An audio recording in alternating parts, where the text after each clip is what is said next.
Para a gente ir dando andamento aqui na nossa pauta, queria falar também sobre Eduardo Bolsonaro com vocês. A gente sabe que a primeira turma do STF vai começar a julgar na próxima sexta a denúncia da PGR contra Eduardo Bolsonaro por toda a coação no processo sobre a tentativa de golpe de Estado. Sakamoto, queria te ouvir então os agentes em torno disso, quem que está interessado, quem que não está interessado, o que a gente pode ver a partir de sexta-feira?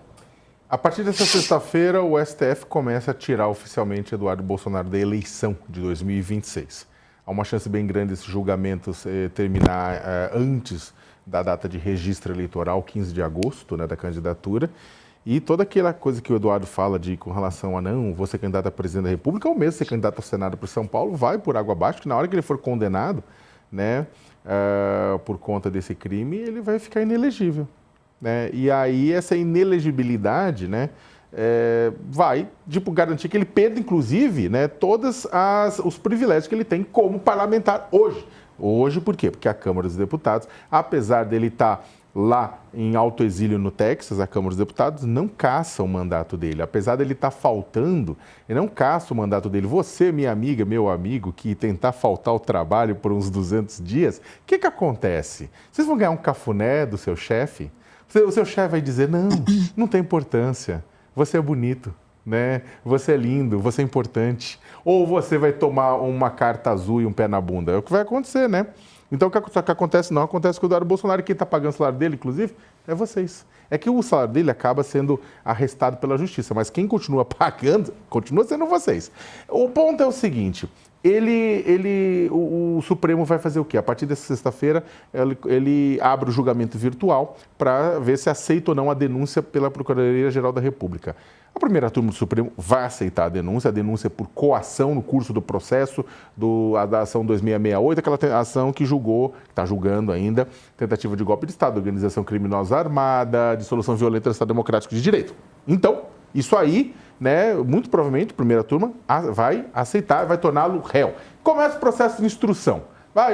Defesa de um lado houve, acusação houve. Aí tem um probleminha, porque ele foi para fora, não está localizável. Localizável, ele está na internet, está lendo tudo, está acompanhando tudo, mas a justiça não consegue intimá-lo. O Alexandre Moraes está intimando à distância, botou a Defensoria Pública para defendê-lo. A Defensoria está tentando postergar aqui e ali defendendo o cliente, mas eu tenho pouquíssimas dúvidas de que isso aí vai correr a revelia dele, né, a todo caso, e vai ser julgado a revelia, vai ser condenado, até porque ele vai ser réu confesso a partir da aceitação da denúncia. Ele mesmo, depois que o Trump baixou as sanções contra o Brasil, ele falou, fui eu que fiz isso, não foi ninguém, fui eu. Então, ou seja, ele confessou nas redes sociais para todo mundo ouvir e desde então vem reiteradas vezes tentando manter essas sanções contra o Brasil e esses ataques contra o Supremo Tribunal Federal, lei Magnitsky contra o Moraes, contra a esposa do Moraes, cassação de visto de membros do Supremo, com a ajuda de setores da extrema-direita do governo norte-americano. Deve ser cassado. No final das contas, né, é claro, a condenação dele, que ele deve ser condenado, é claro, faz jus ao Estado Democrático de Direito, lembrando que traição, inclusive traição para bater na justiça, mas é traição que ele cometeu, traição à pátria, é crime também, né? Só que é o seguinte, além, é claro, de restabelecer o equilíbrio com relação ao resto da sociedade, alguns beneficiados são, por exemplo, os candidatos à direita, governadores, como o próprio governador Tarcísio de Freitas, né, que vem apanhando do Eduardo, porque é o nome mais forte para disputar a presidência, e o Eduardo vai batendo, socando, porque quer ele disputar.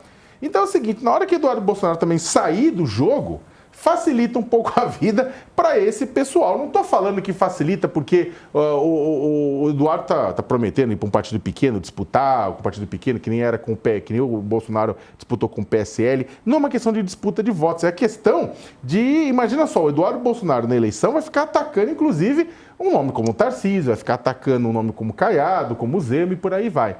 Então, dá uma acalmada, dá uma tranquilizada no campo da direita essa condenação do Eduardo Bolsonaro. Então, quem tem a ganhar, por incrível que pareça, é o Tarcísio. E você, Dani? Nossa, gente, deu engasgada aqui agora na hora de tentar falar, não ia nem esconder para não fingir elegância. Queria saber de você também, Dani, o que esperar do futuro de Eduardo Bolsonaro? Como o Sakamoto disse, o Eduardo Bolsonaro incorreu no modus operandi favorito, né, de uma ala do bolsonarismo, a produção de provas contra si mesmo, né? Então fica muito pouco espaço para argumentar que não houve a obstrução de justiça, tentativa de obstrução de justiça, para usar o termo técnico aqui pelo qual ele vai responder e está sendo acusado pela PGR, é coação no curso do processo, né? Fez manifestações explícitas de própria voz, própria imagem, próprio punho, pelas punições ao ministro relator do caso do pai dele.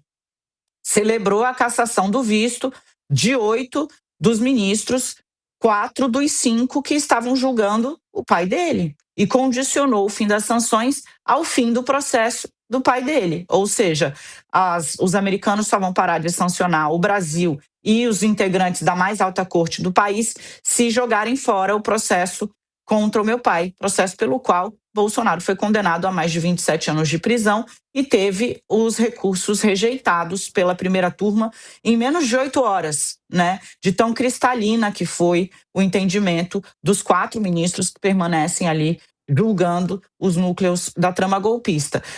O deputado dificilmente vai escapar da abertura da ação penal. O que acontece agora, para quem está em casa entender, né? A Procuradoria abriu um inquérito, investigou, juntou as provas produzidas pelo próprio deputado, entende que há crime, apresenta para o Supremo Tribunal Federal uma denúncia. Nesta fase, o que o Supremo Tribunal Federal precisa responder? Existem indícios de autoria do crime? Sim, né? O Eduardo Bolsonaro usou as próprias redes sociais, botou a própria cara, deu uma série de entrevistas, etc. e tal. Então, autoria.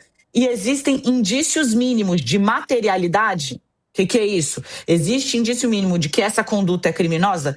Indícios mínimos é o que cobra a lei. No caso de Eduardo Bolsonaro, todo e qualquer criminalista que você for ouvir, independentemente de posição ideológica, entende que houve ali, de fato, indícios mínimos de coação no curso do processo.